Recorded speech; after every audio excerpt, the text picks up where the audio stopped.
Hey Storytimers, welcome back to Storytime, and this is the first episode of the direct comparison videos.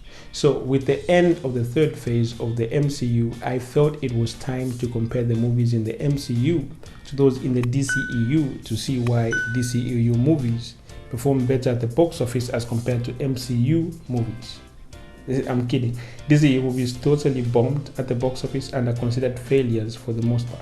So let's dive in. Let's see why MCU movies are clearly better. So we are going to base these comparisons on 8 factors, namely the story, the characters, the purpose, personal, I'm going to tell you all about that later on in the video, the character arc, the stakes, the cinematography, and finally the graphics of the movie. So at number 1 we have the story.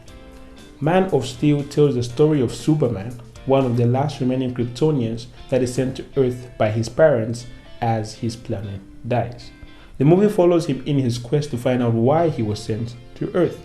When his past finally catches up with him in the form of Zod, a genetically engineered protector of Krypton, Superman is given 2 choices: allow the human race to perish so that Krypton can thrive again, or kill Zod, saving the human race but dooming Krypton to an uncertain future.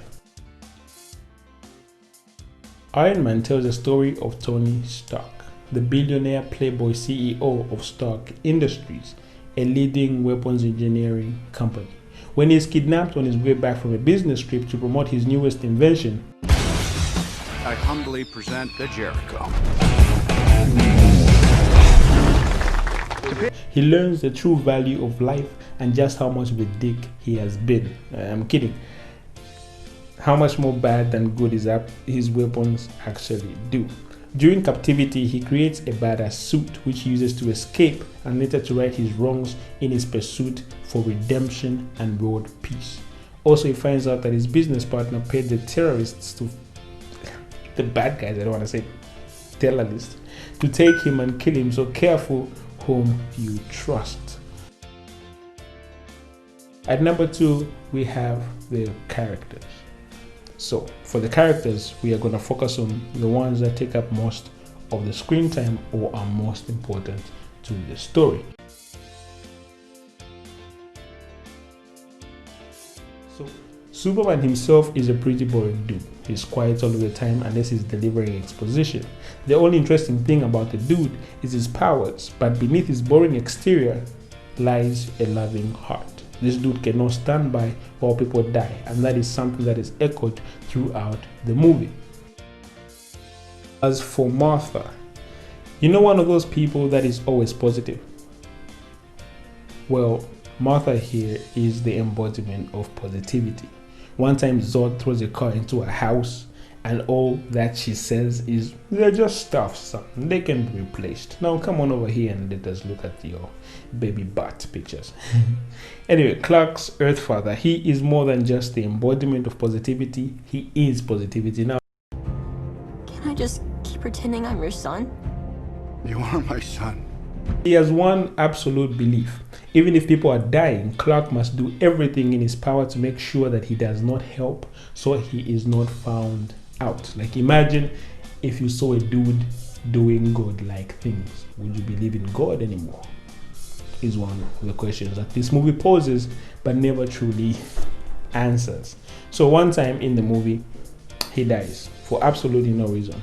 So there is a tornado and he instructs Clark to take his mother to safety while he goes back for the dog. Lois is a reporter and the embodiment of what every feminist wants to be. This woman is a badass. First time she is introduced in the movie, she tells niggas in the US Army if they want to measure dicks with her. Calm down.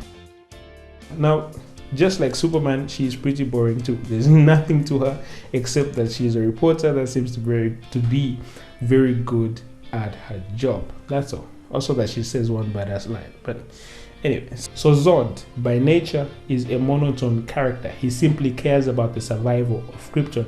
It is the thing for which he was bred, to protect Krypton. He will go to any lengths to protect Krypton's future. Iron Man himself is a pretty interesting dude. Like, he's funny and fun to be around. He's a womanizer and a playboy. He is smart and intelligent, and he knows it too. He does not care about anything, not even consequences. He just lives his life and is very ignorant. One firm belief that he does have, though, is that his weapons should be used for good. However, he's naive.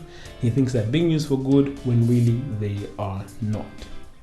Rhodey, on the other hand, I don't know, is a true patriot. He only cares about Tony and his country. He's funny too. He's funny, so he's pretty interesting automatically, because all funny dudes are interesting. And I'm not even being sarcastic here. Just be fun. You're already interesting. So, Pepper, she's funny too. I mean, funny is becoming a trend here. Like, oops, that's apparently the foundation on which Marvel is built. Funny, just make a funny. Funny is automatically interesting, don't you know? Anyway, so she loves Tony but keeps quiet because she has a strong work ethic and wants to make it to the top on her own. Damn, if that is not character. Obadiah Stane. This is a pretty boring villain. He's pretty boring. The man will do whatever it takes to have power, even kill the man that created that power.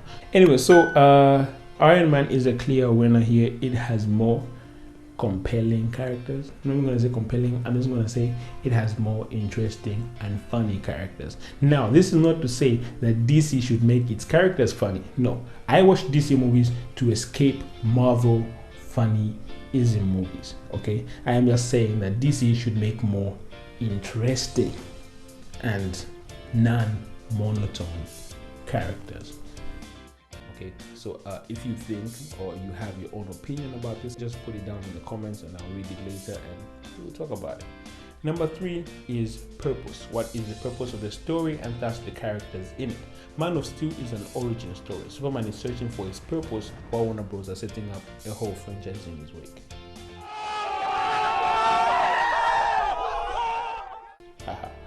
So Lois Lane is searching for a next big story.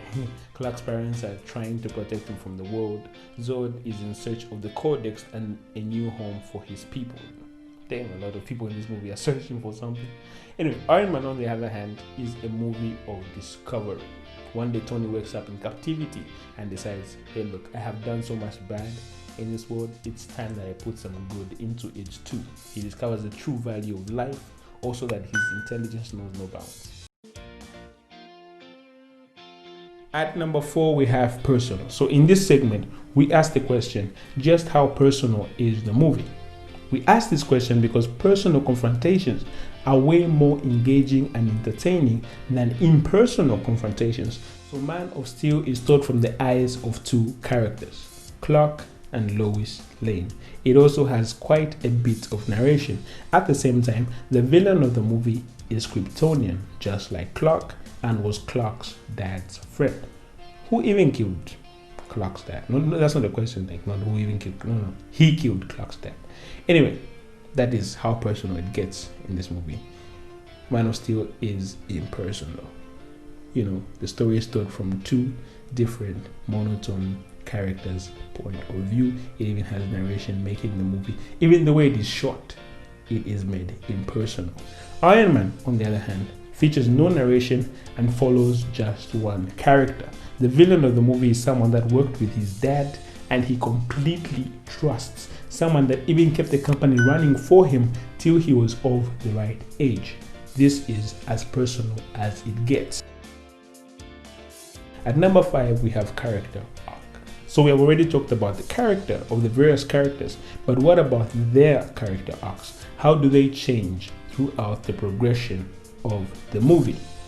In Man of Steel, at first Clark is conflicted between using his power to save humans or to hide it from us, afraid that we will not trust him to wield all that power. At least his dad is afraid for him. He's a kid, he just wants to use his power all the time. By the end of the movie, he is not afraid to use his power and he trusts that the humans will trust him with it. In Iron Man, at the beginning of the movie, Tony is a very reckless, ignorant and naive person that cares about nothing except himself. He invents weapons of mass destruction for his own profit. by the end of the movie, Tony has a newfound respect for life. He shuts down the weapons division of his company and uses his newfound power to help people. Now, number 6, we have the stakes. What will happen should our heroes not learn the lessons that life is trying to teach them? Should Superman fail, Earth will be the new home of the Kryptonites, and Earthlings and Kryptonites cannot coexist. In Iron Man, should Iron Man fail, the entire world could be enslaved by a new type of weapon, the Iron Man. Spain will continue to provide arms to terrorists that will spread terror and enslave various people. At number 7, we have cinematography. This is basically how well shot the movie is. Now, Man of Steel utilizes a dynamic camera most of the time, trying to make it look like it was taken by an amateur or off of a phone. In terms of color, it goes for a more darker palette. Iron Man uses a stable fixed camera most, if not all of the time. It has a very colorful palette in terms of color. Now, at number 8, we have the graphics. Now, are you really going to talk about a superhero movie without talking about the graphics? So since we're talking about movies that involve a lot of computer generated graphics or CGI, then we should definitely talk about the graphics of the movie. So which of the two movies has greater CGI quality? Now, I personally prefer the graphics in Man of Steel. I'm kidding, I prefer the graphics in Iron Man. But there was no time in Man of Steel where I looked at something and was like, wait a minute, that does not look real at all.